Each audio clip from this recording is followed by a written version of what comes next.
A teologia de Paulo não é pregada na igreja, porque a teologia de Paulo não enche cofre. A teologia de Paulo enche as vidas, e não é do interesse dos pastores em encher a tua vida, é interesse dos pastores em encher os cofres da igreja. E que para que se encha os cofres da igreja, é preciso eu te apresentar imperfeito. E aonde você busca a perfeição? Na oração do pastor, no jejum que ele faz, na teologia que ele apresenta, sendo membro e se filiando a uma instituição. É assim que está o local que se chama igreja. Então a primeira coisa que você aprende quando entra dentro de quatro paredes é que você é um perdido pecador e que sem Jesus você vai pronto.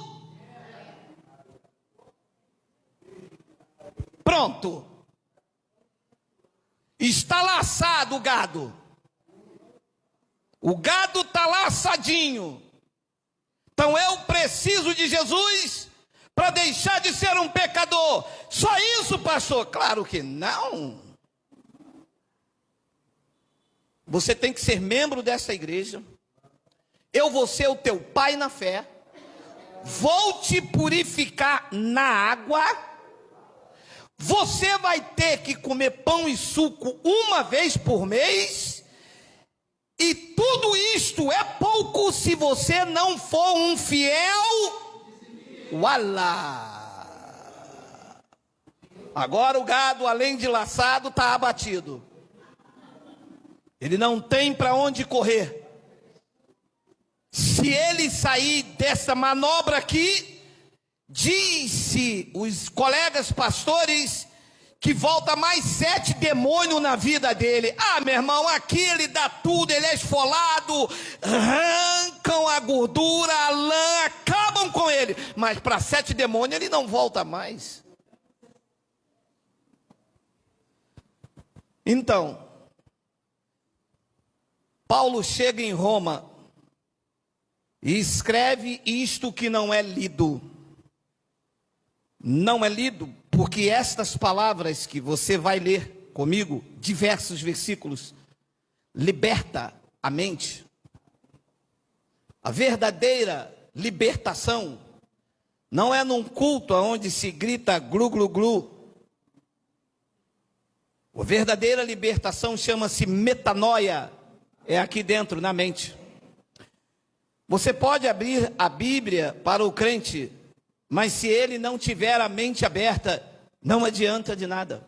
Ah, e tenho dito eu, a arma mais poderosa não é um fuzil AR-15, nem um tanque de guerra.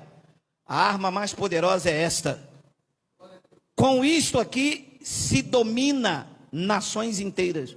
Haja visto o número de religiões que há por aí, em nome de Deus. Extraído de onde? Daqui. Que diremos, pois, disse Paulo em Roma, e digo eu a partir do Sarapuí, é a lei pecado? Paulo disse, de modo nenhum. Mas eu não teria conhecido o pecado se não fosse por intermédio da... Então, a lei que se fala aqui não é a lei da Previdência do Brasil. Está aqui, é a lei de Moisés. Então, o que é que a lei me mostrou? Pecado. Disse Paulo que eu não teria conhecido o pecado se não fosse por intermédio da lei. Então, como é que Paulo conheceu o pecado? Por intermédio da lei, porque a lei apontava a transgressão, a lei apontava o pecado. Disse ele, pois eu não teria conhecido a cobiça se a lei não dissera, não cobiçarás. Ora, nós estamos aqui esta noite. Não há nenhum mandamento dizendo que isto aqui é crime. Posso pegar à vontade, sim ou não? Sim. Se fizerem uma lei semana que vem dizendo que isto é crime, quando eu pegar, eu estou transgredindo uma lei. Então, a lei que fizeram me fez e me apontou o que é uma transgressão. Então, a lei de Moisés mostrou o que era cobiça. Então, ele passou a ser um transgressor. E é por isso que o tema desta noite, lá no versículo 8, Paulo diz: mas o pecado, tomando ocasião pelo Exu, o pecado tomou ocasião pela caninha da roça. É caninha da roça? Tem ainda? No meu tempo tinha. Tem ainda. Vê lá, hein, varão. Mas o pecado, tomando ocasião pelo mandamento, despertou em mim toda sorte de concupiscência. E vem o tema esta noite. Disse Paulo a Roma que sem lei está morto o pecado. Ora, se você está numa reunião aqui, na sua casa, na rua, na chuva, na fazenda,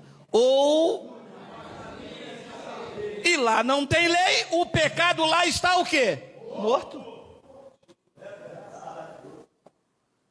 Então eu não posso chegar numa reunião e falar: pecadores! Por quê? Porque não tem pecado lá, o pecado está morto. Sem lei, está morto o pecado.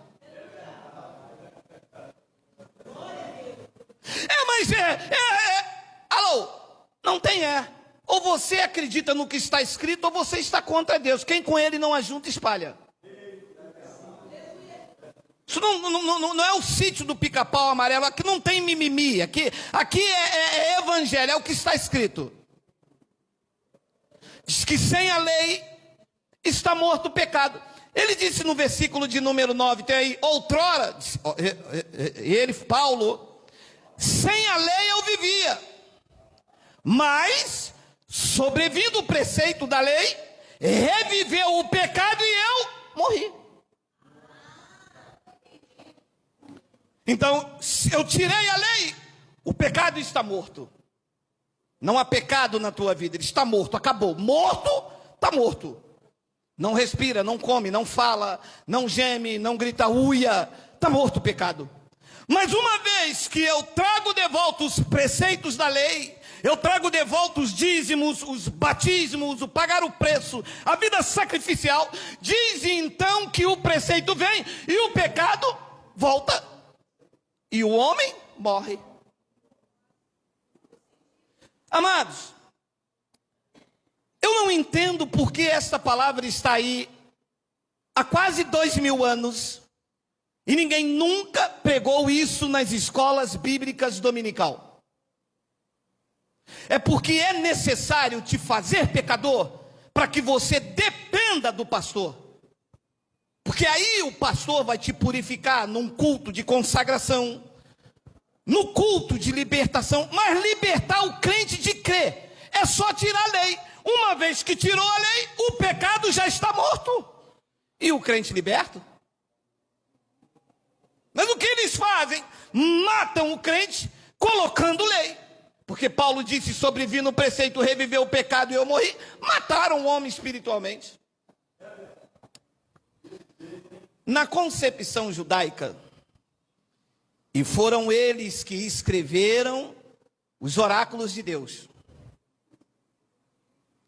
Nenhum francês escreveu a Bíblia, nenhum alemão, nenhum gentio escreveu a Bíblia. Alô! Mente iluminada, sabedoria de Cristo, mente de Cristo ativada. Este livro foi escrito por judeus, com costumes judaicos. Com exceção de Paulo, que pregou para os gentios, todos eles eram judeus. Então, na concepção dos judeus, o que era pecado? Na concepção dos judeus, porque foram eles que escreveram a Bíblia.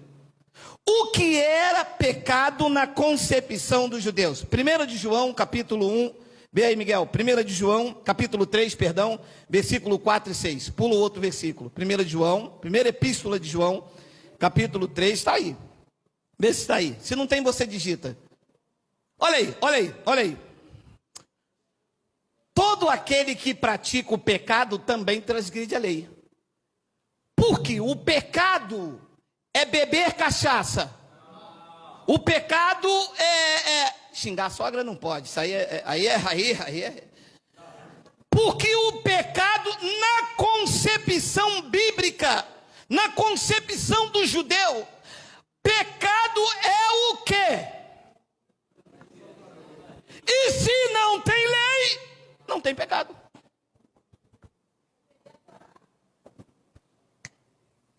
Paulo disse: está morto?